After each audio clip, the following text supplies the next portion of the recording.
is KTTC News. Thanks for joining us this evening. I'm Tom Overley. Brock Burgee is on assignment and will be joining us live in just a few moments. So tensions continue to rise around the globe amid that Israel-Hamas war. It's impacting a local school as well. New tonight, we're learning about how a Hanukkah song has been removed from a Rochester Middle School holiday concert. Joining us live in our studio is KTTC's Megan Zempel. And Megan, what can you tell us? And you have some late-breaking news on this as well. Hi, yes, Tom. We just got a response from RPS. So this is how it breaks down. We received a tip from a concerned parent last night that the Kellogg Middle School choir teacher removed a Hanukkah song from next Thursday's 8th grade holiday concert. The parent told us the teacher made the decision because she said having the song in the concert would be controversial amid the Israel-Hamas war. We did reach out to Rochester Public Schools, and they did tell us that this is not a district directive and that they don't prohibit religious songs from being performed at holiday concerts. So we just got this response in from RPS. So I'm just going to read the statement right now. A teacher removed 2 songs from the planned repertoire of holiday songs, a Kwanzaa song and a Hanukkah song. Both proved to be too difficult to learn to the quality expected within the time available. In addition, several students expressed concern that singing a traditionally Jewish song could be perceived as taking a side in the ongoing international conflict. The teacher engaged in dialogue with the students, which led to the teacher's decision to remove these 2 songs from the concert, and this decision was made in early November. Once again, RPS told us the district does not consider a song from any faith tradition to be inherently controversial. We will continue to follow this and bring you updates as we get them. Live in the studio, Megan Zempel, KTTC News. All right, Megan, thank you. Taking a closer look tonight, Rochester Public Schools is hosting a study session on its controversial attendance option redesign proposal. It follows year $100 million technology referendum. Now, if approved, the proposal will change school attendance options, boundaries, and transportation system-wide. However, if the proposal is carried out, 3 schools would close and the district-wide transportation would no longer be provided. Our Olivia Prynzinski is there and will have updates for us tonight at 10. All right, let's check on weather now, and our chief meteorologist joins us from downtown Rochester, Mayo Civic Center. What's happening down there for those who didn't catch Midwest Access earlier? Hey, good evening, Tom. Yeah, we're at Mayo Civic Center. We have the Winter Business Showcase here tonight, brought to you by the Rochester Chamber of Commerce. So it's a really fun activity. We have our Brock Burgee standing by. He'll have an interview and talk a little bit more about it. The big thing with the weather here is the warming temperatures that we'll see coming up in the next couple of days. Today, it felt a little wintry, right? We had some light snowfall early on this morning, and we've had temperatures down into the lower 30s. Right now outside, we're at 30 with some cloudy skies, and we have wind out of the northwest at 12 miles per hour, so it feels like 21 outside. So you could say seasonal, right, in terms of December standards. Temperatures locally still some low 20s and some low 30s and some upper 20s. We're at 28 in Albert Lee, 27 right now through Dodge Center and Owatonna. As we look at satellite and radar, we continue to clear some of those clouds out, pushing them out to the east here. We'll hang on to some cloud cover throughout, I think, most of the evening hours, and then slowly clear those skies out overnight into tomorrow. As we look at your hour-by-hour forecast here for tonight, those overnight lows getting down into the lower 20s. As we look ahead here, what to expect, temperatures this week. So what we're looking at is here, highs in the 40s and 50s, so unseasonably warm, and we could maybe get close to some record high temperatures on Thursday. And then towards the weekend, our next weather maker moves in, and that'll be our next chance for some light snowfall. We will track out the warm temperatures and look ahead to that snow chance this upcoming weekend. That's coming up in your first alert forecast. Tom, we'll send it back to you in the studio. All right, Nick, thank you. As many are out doing their holiday shopping, the Austin Police Department says that these past couple of weeks there has been a rise in shoplifting, and that's not uncommon this time of year. Austin Police say it's been working now with the affected businesses by posting pictures to its Facebook page of the shoplifters captured by security cameras. The department asks the public's assistance in trying to identify some of the people of interest. The police department's captain says that there has been success in identifying some of the shoplifters. They want shoppers to know that there are more people out there, and vehicles will get broken into as well, so be cautious. I think from the shopper's perspective, it's best to go out during daylight hours when there's other people around. It just increases security and awareness for everybody. And although places might be a little bit busier, just have some patience, and I think that the daylight hours are your best opportunity. And Captain Clennon reminds people to lock your vehicles. Do not leave valuables inside and never leave your vehicle running unattended. You can find the APD Facebook and contact information on the web version of the story at kttc.com. Farm Mall is celebrating its 100th anniversary, and as part of the festivities, the company's Case IH had a contest in which the winner would get a brand new Farm Mall 75C tractor, and the good news, a Rochester native took home that grand prize. Case Farm Mall reached out to its customers to share their story on how its tractors have impacted their lives. Well, Steve Wilson was the lucky winner of the contest. His submission beat out more than 8,400 entries. Although he has spent more than 60 years in the farming industry, it's not just his legacy that makes his story special. Steve is a 3-time survivor of throat cancer and malignant melanoma. I never saw a huge value in my heritage, but as I started putting the video together, I saw that every family has innovation, determination, and relation as part of their heritage. And I found that I did too. Well, in addition to that brand new tractor, Steve is also getting a $15,000 check from Case IH as part of the prize. He plans on using it for accessories on that tractor. Congratulations to him. All right, so as we mentioned earlier, it's an evening of networking at Mayo Civic Center. The Rochester Area Chamber of Commerce is hosting its Winter Business Showcase, and that's where we find our Brock Burgee tonight. And Brock, I know the event is just getting underway, but what are you hearing from folks who are stopping by there downtown tonight? Yeah, Tom, doors just opened here at 5 o'clock, but already several people coming in, and really it's just an opportunity to do some good old-fashioned networking, right?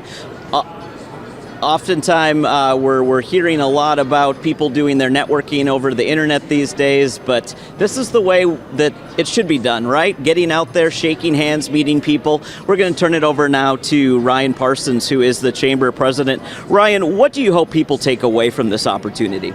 I'll say a good evening. Just really an opportunity to come on out, like you said, network, connect with others, learn about a lot of the awesome businesses and organizations that we have in the Rochester region. And on top of that, enjoy yourselves. Give us a little bit of insight to what type of businesses are represented here tonight. Yeah, we're really grateful to have a lot of different representation from a lot of different business types. So we have obviously some retail representation, but then also into some more specialty entities like some organizations, nonprofits in the area, all the way to some of our financial institutions and media like yourself. And some food. You can't have an event without some food. You nailed it. Food, some fun games, opportunity to win door prizes. Good time for all. All right, Ryan, thank you for the time. Again, some faces here from KTTC down here as well. You can even check out our weather wall, see how Nick does what he does, and just come by and meet more about the television industry, news, sales, promotions, engineering, programming. I think I got them all there, Tom. So come on down. It goes until 7:30 tonight at the Mayo Civic Center. Reporting live in Rochester, Brock Burgee, KTTC News. All right, Brock, a lot of fun going on there downtown. All right, so Minnesota's journey to revamp its state flag and seal is taking another big step forward. The State Emblems Redesign Commission has picked the finalist for the next state seal. KTTC's Quinn Gorham caught up with the seal's designer to hear all about his creative process.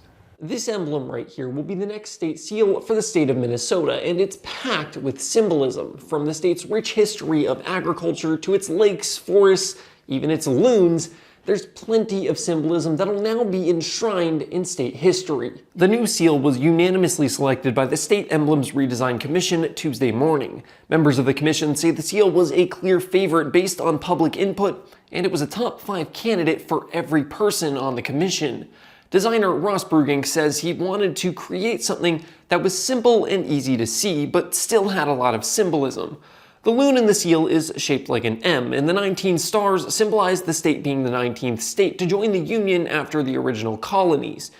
Brugink says it hasn't quite set in yet that his seal will be a part of state history. I have a flag that's a finalist as well, so I'm almost like fighting more for that. So the true impact of this hasn't fully sunk in yet. I mean, it's incredible. I'm a little overwhelmed. It's all pretty surreal. The seal will now go on to a final design process where members of the commission will fine-tune it and create the final version.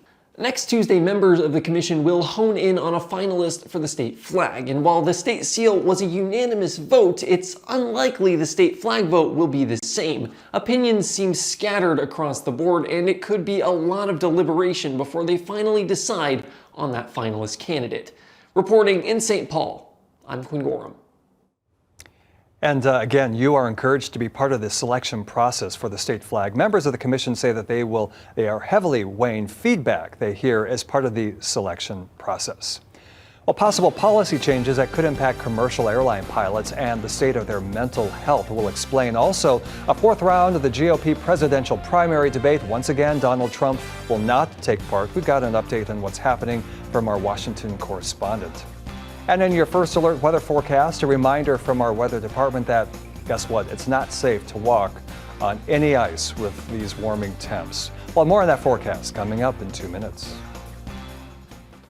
Welcome back. 4 candidates have qualified now for the 4th GOP presidential primary debate. It's going to take place tomorrow night in Alabama.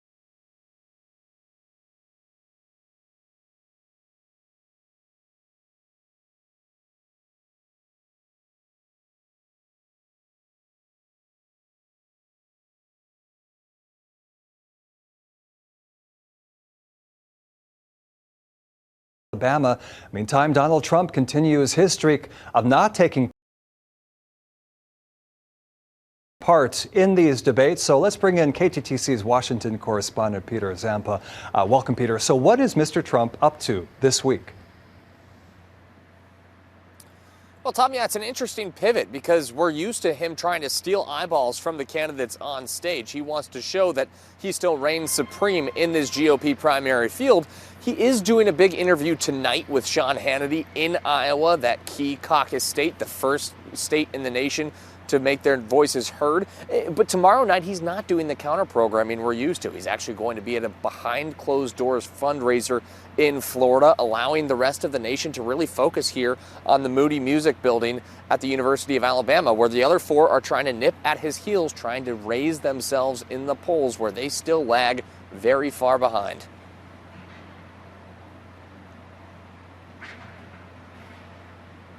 All right, Peter, and on that note, so what topics do we expect to come up during tomorrow's debate? Well, Tom, I think we can expect a lot of the same topics we heard in Miami last month, where there were 5 candidates on stage. Those are still pressing issues, namely the economy. Republicans love to talk about what they think is wrong with the economy at this moment. It's really disparate voices on this, with the White House saying Bidenomics is making it so that inflation is coming down, so that joblessness is very low in this country, that there's no recession in sight, as a lot of economists predicted at one point. That being said, Republicans say, well, grocery prices, gas prices still way too high this holiday season. And Republicans are the ones who really need to come into power to change this. So I think you're going to hear a lot of policy talk on economics. I think you're also going to hear a lot of talks about immigration, the crisis at the southern border that Republicans perceive to exist at this moment, and also, of course, foreign policy. Last debate, it dominated the discussion. I think we can expect that to happen again, with wars still raging in Israel, but also Ukraine, and also with the USS Carney shooting down drones in the Red Sea. All of these issues really painting a dire picture on the international stage. They're going to have to answer questions about what they would do as commander-in-chief. Yeah, a lot of big topics to tackle. Peter, thank you. We always appreciate your insight. Well, in other news tonight, in the wake of an off-duty Alaska Airlines pilot trying to deliberately crash a flight in October, the FAA is now looking into some policy changes. New pilot mental health policies could be coming soon. The FAA has announced a special mental health rule that's making a committee. It will consist of experts from both the aviation and the medical communities. They're looking at how to encourage pilots to report and to seek care for mental health. The committee is also considering new rules for air traffic controllers Any recommendations will be submitted to the FAA by the end of March. The announcement comes one day before the first ever National Transportation Safety Board Summit on pilot mental health. Here's your first alert weather with Chief Meteorologist Nick Jansen.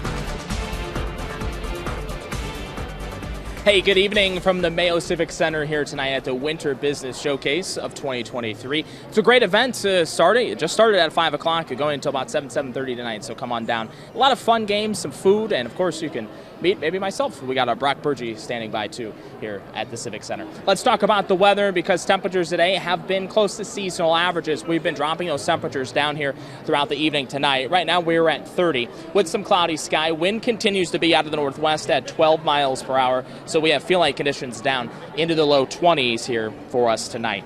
Temperatures locally, we have a lot of 30s and some upper 20s. So we're in the upper 20s right along the I-35 corridor there. So 29 in Northwood, 28 in Mason City. Low 30s continue along the Mississippi River Valley. As we look through the next couple of days here, here's what we're tracking. Tonight we'll have clearing skies. Temperatures will drop down to the low 20s. We look ahead towards your Wednesday. We could see some flurries in the morning, but I do think we clear those skies out fairly quickly, and temperatures will be nice, mild in the low 40s. 40s and 50s return for Thursday and Friday as we wrap up the work week. It will be warm and well above average coming up for the rest of the week. As we look at future track radar here, we continue with those clearing skies, some cloud cover along the Mississippi River Valley. Where we have those clearer skies at I-35, that's why temperatures are cooler here at this hour. As a whole in the upper Midwest, pretty quiet conditions. We're keeping that eye on that low pressure system that's kind of right near Lake Superior and Lake Michigan there.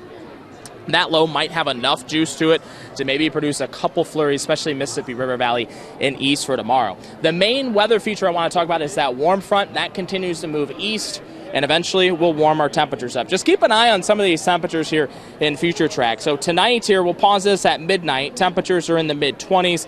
We'll probably cool down to the low 20s by tomorrow morning. That low kind of moves in by tomorrow morning, and that will give us that flurry chance. We're not seeing that on future track, but a couple flurries will be possible with some of that cloud cover.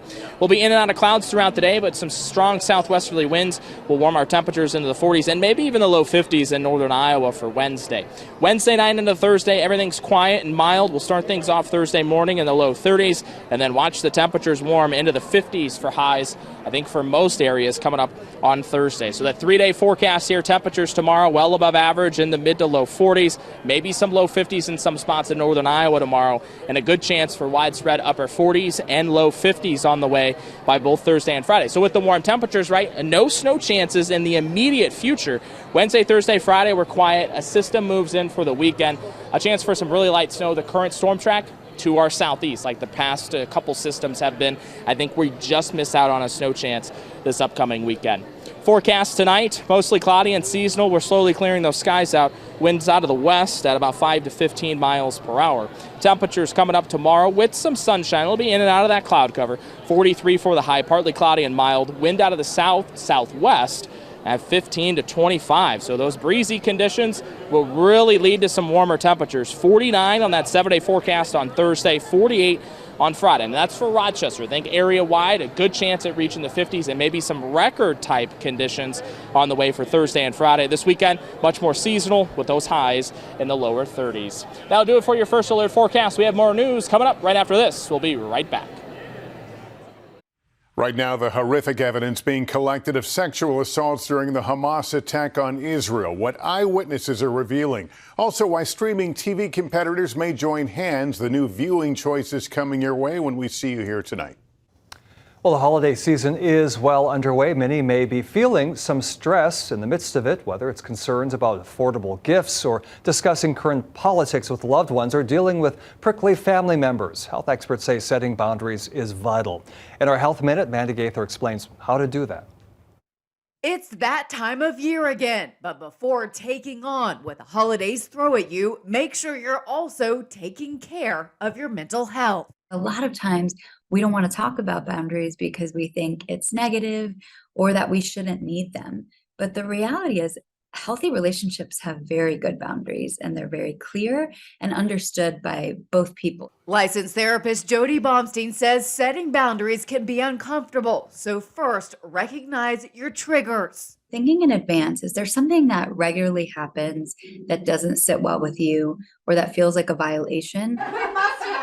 Before a get-together, Baumstein says to get ahead of triggers by making people aware of them beforehand. In the heat of the moment is not the time to bring it up, because the reality is we aren't our calm, rational selves. We're emotional and we're heightened. Next, if your boundary is crossed, have a plan. But Baumstein says to remember, we only have control over ourselves. If somebody brings something up that you've repeatedly said is off limits, you can't stop them from doing it, but you can decide that you're going to shut down the conversation or you're going to leave, because this is really about you having peace and protecting yourself. For Health Minute, I'm Mandy Gaither. Baumstein says it's important for children to see their parents set down boundaries as well so that they can learn to do the same in their own lives. Well, weight loss medication recently approved by the Food and Drug Administration for chronic weight management is now available by prescription. Drug manufacturer Eli Lilly made that announcement today. Zepbound was shown in clinical trials to yield more than 20% average weight loss on higher doses over 72 weeks, stronger results than seen with other approved medicines. The FDA cleared it in November for people with obesity or those characterized as overweight with at least one weight-related health condition, such as high blood pressure or heart disease. You may want to double check your styling tools. Using hair straightening products could be much more dangerous than first thought. A new study found that most products that produce shiny, frizz-free hair include a compound known as siloxane. That includes shampoos, conditioners, sprays, creams, lotions, and oils. Researchers study these products say that every time they were used in room emission experiments, the amount surged, especially when heat was added to the styling. And we'll be right back. Well, don't forget to check your lottery ticket. You could be missing out on millions of dollars. Oh, can you imagine? This might be happening in Florida. An unclaimed lottery ticket worth $44 million is set to expire next week. State lottery officials say the Quick Pick ticket was purchased at a express gas station in Florida for the June 14th drawing. The winning numbers 9, 13, 15, 46, 51, and 52. If no one claims the prize by December 11th, it goes bye-bye. 80% goes to the Education Enhancement Trust Fund. 20% is returned to the pool for future prizes. So it goes bye-bye for the winner. Yeah. $44 million. Yeah, but I mean, that would be, if someone does not claim it, that's a nice chunk of change to go in for education. What would be really terrible is if you didn't claim it in time and you're going through your laundry or whatever and you find and then you find it yes. like a week later or something. That would be terrible. It's a nightmare.